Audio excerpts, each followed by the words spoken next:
चिन्ना सपने में बिस्तर गीला कर देता है। वो अचानक जग जाता है। उसका पेशाब बहकर उसकी मम्मी के मुंह में चला जाता है। चिन्ना अपने कपड़े उतारता है, पेशाब को साफ करता है, फिर कपड़े को राइस कुकर में छिपा देता है। इस तरह कोई भी उसे पेशाब करते नहीं देखता। कितना चालाक बच्चा है। लेकिन अगली सुबह मम्मी खाना बनाने की तैयारी करती है।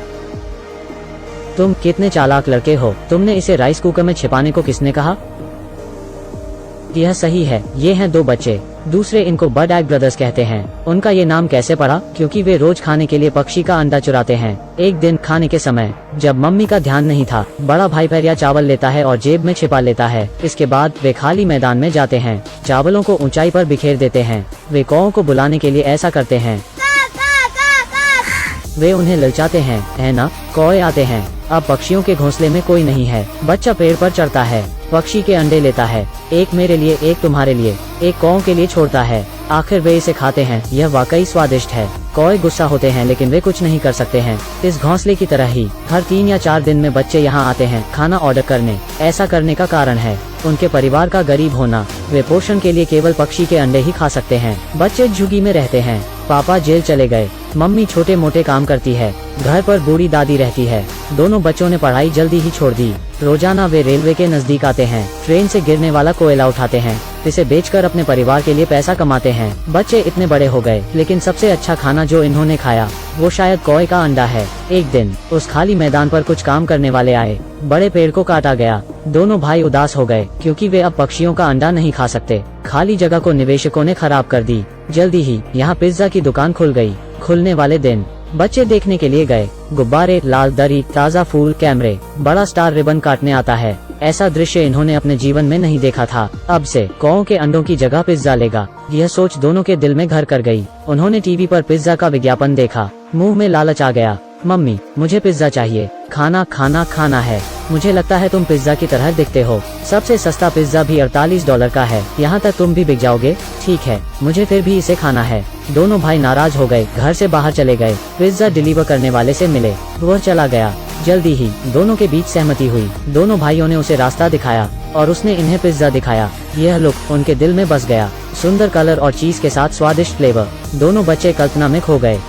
इसकी सुगंध कितनी अच्छी है। डिलीवरी वाले लड़के ने उनके हाव भाव देखे। वो इतना डर गया कि वो तुरंत भाग गया। पिज्जा का एक लीफलेट छोड़ गया।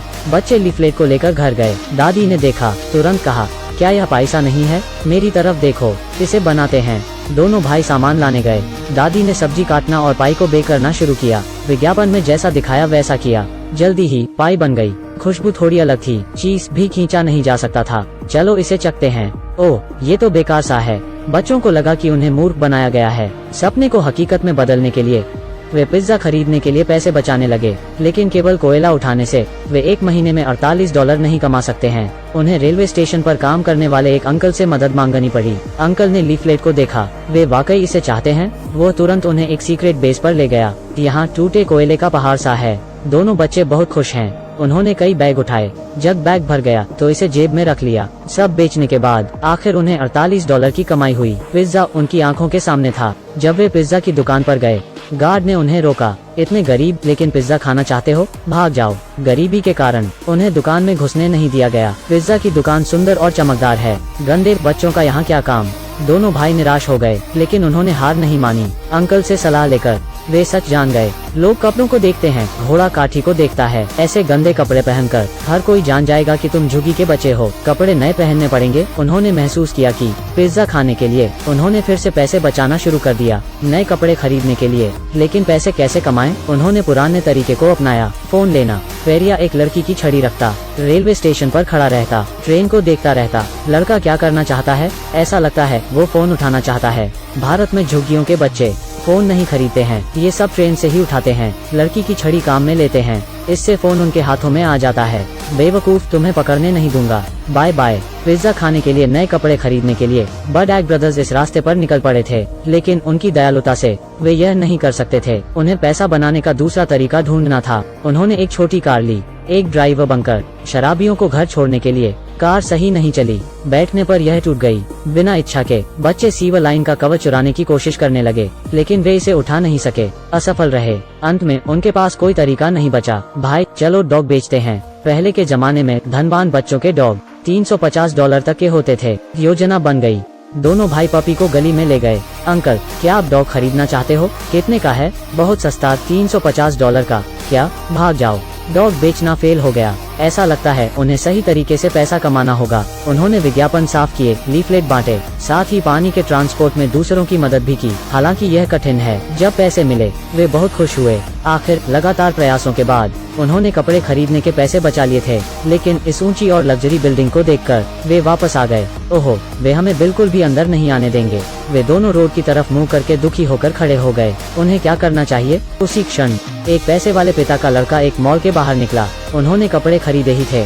बच्चे स्ट्रीट केक खाना चाहते हैं। उसके पापा को यह साफ सुथरा नहीं लगता। वे उसे खाने नहीं देते। उसी समय पापा अपनी जेब देखते हैं। वे मॉल में कुछ भूल जाते हैं। वे उसे लेने के लिए दौड़ते हैं। उसकी टिकिया खाने की इच्छा को देखकर पेरिया को एक आइडिया आता है। उन दो लड़कों के कपड़े सीधे खरीदना। अच्छा काम, यह बड़ा कदम है। दो भाइयों ने नए कपड़े लिए हुए थे जो इनके झुगी के दोस्तों को जला रहे थे। उन्होंने कपड़े पहने और पिज्जा की दुकान में गए, लेकिन नंगे पांव जाने से उनकी गरीबी झलक रही थी। गार्ड ने उन्हें रोक दिया। इस बार मैनेजर बाहर आया। फिर से यही दो बच्चे थे। उसने इन्हें थप्पड़ मारा, थप्पड़ जो उनके गाल पर पड़ा। इसने उनके आत्मसम्मान को ठेस पहुंचा दी। लड़कों को खुद पर दया आई। सिर्फ गरीबी के कारण ही वे पिज्जा खाने के योग्य नहीं हैं। बच्चे घर जाते हुए रोने लगे। घर पर दादाजी गुजर गए। परिवार दाह संस्कार का खर्चा उठाने में भी असमर्थ था। पेरिया ने जो $48 पिज्जा के लिए रखे थे वे अपनी मम्मी को दे दिए। इस दिन बच्चों के दिल में दुख और मानवता झलकी। आज से बच्चों ने पिज्जा के बारे में बात करना बंद कर दिया।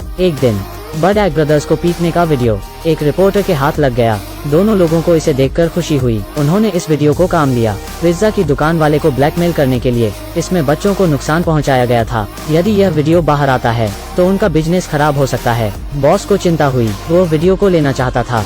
$16,000 ज्यादा नहीं है। वो बदमाश आदमी चौंक गया। वो केवल $800 चाहता है। इस बार लालच बढ़ गया। भाई, वे कितना देंगे?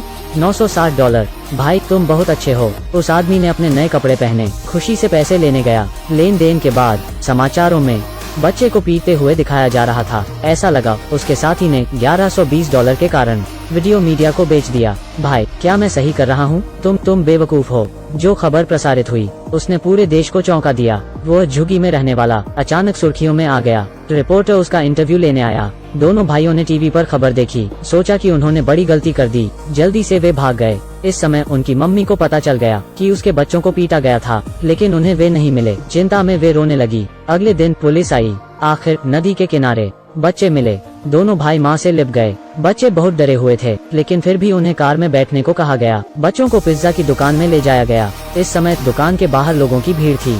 गुब्बारे, लाल दरी और कैमरे। यह इसके उद्घाटन जैसा ही दृश्य है। दो नंगे पाँव वाले बच्चों पर सबकी नजर थी। इन्हें बॉस ने रेस्टोरेंट में आमंत्रित किया था। बॉस ने बच्चों को कहा, जब भी तुम यहाँ आओगे तुम्हें हमेशा फ्री में पिज्जा मिलेगा। यह उसका इनाम है। हर किसी को एक बड़ी बात दिखाने के लिए, लेकिन बच्चों को नहीं पता आखिर वे अपने सपनों का पिज्जा खा सकते हैं। फिर भी एक निवाला लेते हुए उन्हें अजीब लगा। उन्होंने कहा, यह उतना स्वादिष्ट नहीं है जितना सोचा था। दादी माँ की रेसिपी जितना स्वादिष्ट नहीं।